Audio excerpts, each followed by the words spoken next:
Ibùsọ̀ keje. Jésù ṣubú lẹ́ẹ̀kejì.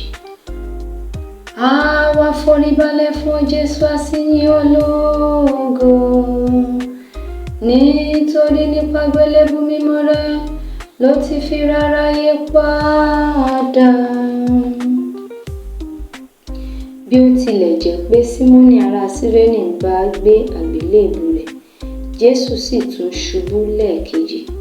Ọ̀rọ̀ ìbàjẹ́ àti ọ̀rọ̀ òdì mélòó mélòó ni àwọn apànìyàn búburú wọ̀nyí kò wí sí lára tán.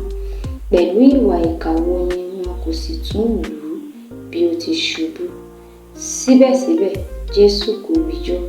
Bí ó bá ṣe àmì kan ní ṣe ni ilẹ̀ ìbá lanu lẹ́sẹ̀ kan náà, tí ìbá sì mì àwọn ènìyàn búburú náà láàyè sínú ọ̀run àpáàdì. Ṣùgbọ́n kàkà kí ó ṣe èyí, òun fẹ́ jìyà sí nítorí ìfẹ́ tiwa. Ẹ wò bí inú rere Olúwa ti tóbi tó. Èmi kò mọ ìyà kan jẹ nítorí tirẹ̀, nípa ìbàjẹ́ kékeré kan tàbí ọ̀rọ̀ ìmùsí. Èmi á ti bẹ̀rẹ̀ sí bú èébú tàbí láti máa sọ ọ̀rọ̀ ìmúnidẹ́ṣẹ̀. Bẹ́ẹ̀ ni bí ó ti jẹ́ pé láìsí iná àti ìró owú, alágbẹ̀dẹ kò lè ṣe iṣẹ́ rere kan.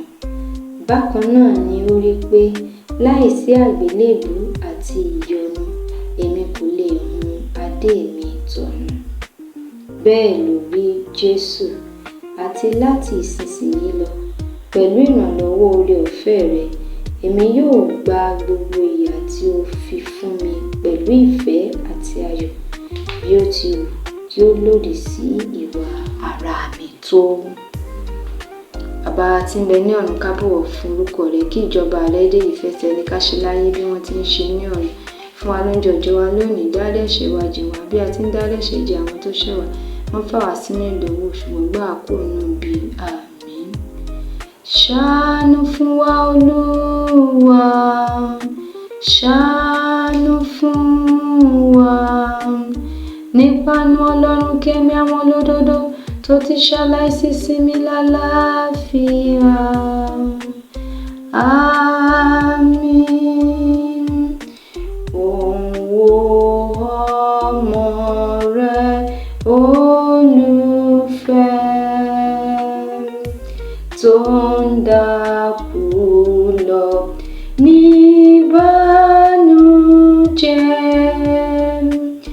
tó kú tán bẹ́ẹ̀ ni